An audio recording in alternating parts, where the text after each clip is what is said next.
আসসালামু আলাইকুম বন্ধুরা, দূরের এবং কাছের, দেশে এবং দেশের বাইরে যে যেখানে আছেন, আশা করি আপনারা সবাই ভালো আছেন। আর আল্লাহর রহমতে আপনাদের দয়ায় আমিও ভালো আছি। আমি সাবিনা, আমার চ্যানেল সাবিনাতে আপনাদের স্বাগতম। আর আমার চ্যানেল সাবিনাতে আপনাদের সবাইকে আমার চ্যানেল সাবিনাতে নতুন এক ভিডিও নিয়ে আপনাদের মাঝে হাজির হলাম। আজকে আমি খিচুড়ি রান্না করব আর মুরগির মাংস রান্না করব। তো সেটা কিভাবে রান্না করি আপনারা আমার সাথে থেকে শুরু থেকে শেষ পর্যন্ত দেখতে থাকুন। আর আমি ওখানে মাংসটা কুটে ধুয়ে রেডি করে নিয়েছি এবং মশলাও করে নিয়েছি। তো প্রথমে খিচুড়িটা রান্না করব, সেই জন্য আমি কড়াতে তেল দিয়ে দিলাম। প্রথমে আমি পেঁয়াজটা দিয়ে দিলাম।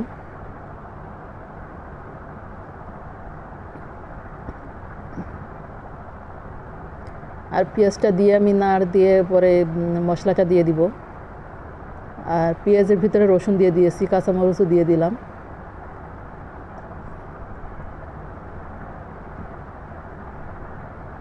আর এখানে আমি মশলা করে নিয়েছিলাম জিরা, ধনে, লবঙ্গ,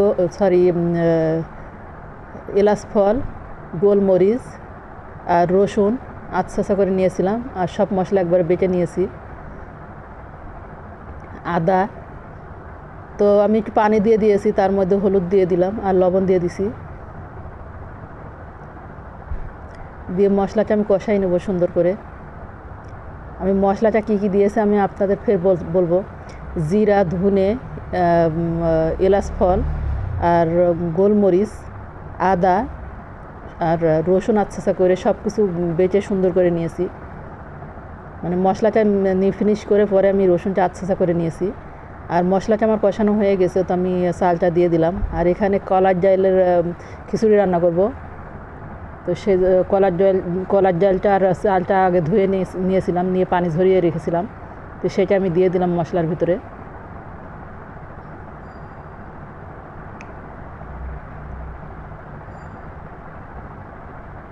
আর চালটা সুন্দর করে ভেজে নেব। আর এখানে চালটা ভাজা প্রায় হয়েও গেছে। আর এই খিচুড়িটা এইভাবে আপনারা রান্না করে খেয়ে দেখবেন, মাশাআল্লাহ অনেক মজা হয় খেতে। আর আমি প্রেসারে দিয়ে দিলাম, কারণ খিচুড়িটা প্রেসারে দিলে নরম হবে, এই জন্য প্রেসারে দিয়ে দিলাম। আগেই পানি দিয়ে দিয়েছিলাম, পানিটা একটু গরম করে নিয়ে তারপর খিচুড়িটা দিয়ে দিলাম।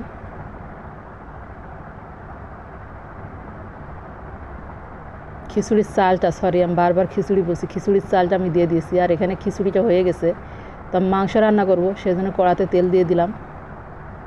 আর এর ভিতরে পেঁয়াজটা দিয়ে দিব।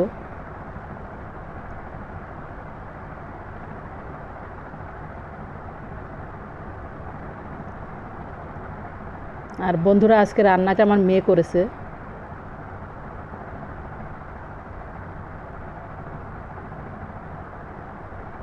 ভিডিও করছে আমি, আর রান্না করছে আমার মেয়ে। আর এখানে মশলা আমি মুরগির জন্য মশলা করে নিয়েছিলাম জিরা, ধনে, এলাচ ফল, লবঙ্গ, গোলমরিচ আর আদা, শুকনো মরিচ বেটে নিয়েছিলাম। সব কিছু মিহি করে বেটে নেওয়ার পর আমি রসুনটা আচ্ছা করে দিয়েছি। আর এর ভিতরে দারচিনি আর লবঙ্গ আমি পরে আস্ত দিয়েছি। আর লবণটা দিয়ে দেওয়া হলো। আর স্বাদ মতো লবণ দিয়ে দিব।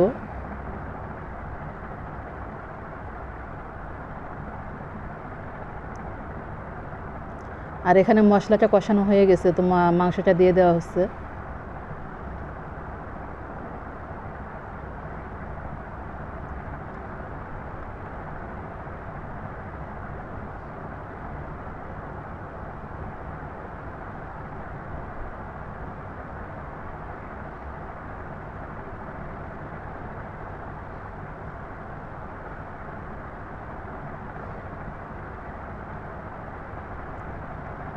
আর খিচুড়ির সাথে মাংসটা খেতে অনেক মজা হয়েছে।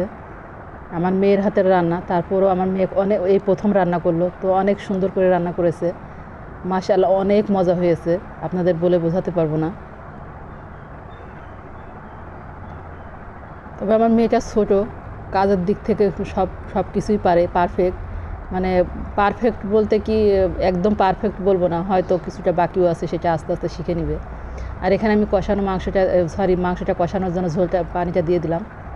আমি না, বারবার আমি বলছি, আমার মেয়ে পানিটা দিয়ে দিল।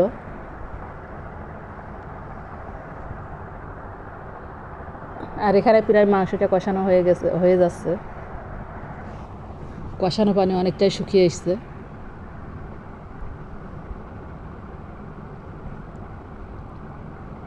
এখানে আমার মেয়ে রান্না করছে আর আমি বলছি যে আম্মু তুই রান্না শিখে গেছিস। তো আমার মেয়ে আবার আমাকে চালাকি করে বলছে, তুমি আমার বিয়ে দেওয়ার জন্য পরিকল্পনা করছো না তো আমার রান্না শিখে?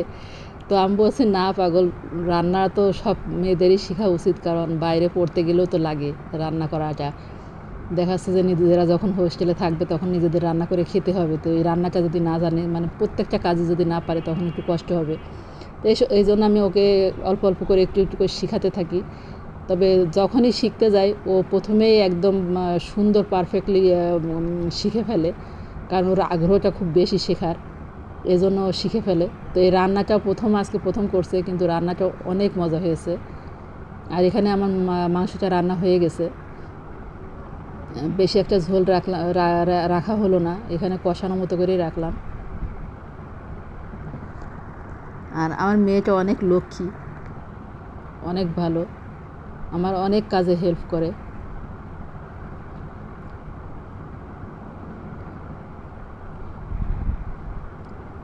আর পড়াশোনার কথা আমাকে বলা লাগে না, ও নিজের পড়াশোনাটাও ও নিজে অনেক সুন্দর করে দায়িত্ব নিয়ে পড়াশোনা করে। তো এখনকার যুগে এমন লক্ষ্মী মেয়ে, এমন ভালো মেয়ে জানি না, আমি আসলে জানি না কার আছে কি না, তবে আমার আল্লাহ একটা দিয়েছে, মাশাআল্লাহ। অনেক অনেক খুশি তাতে, আমি আল্লাহর কাছে লাখ লাখ শুকরিয়া আদায় করি। আর মাংসের কালারটাও দেখুন অনেক সুন্দর হয়েছে। আর এখানে আমি খিচুড়িটা রান্না করেছি। তো আমি আর আমার মেয়ে খেতে বসেছি। তো আপনারা ভালো থাকবেন, সুস্থ থাকবেন, আর আমার জন্য দোয়া করবেন। আর ভিডিওটা বেশি বড় করব না, এই পর্যন্তই রাখবো। আর আগামীকাল দেখা হবে নতুন এক ভিডিও নিয়ে। আর কীভাবে খায় দেখতে থাকুন। আল্লাহ হাফেজ, আসসালামু আলাইকুম।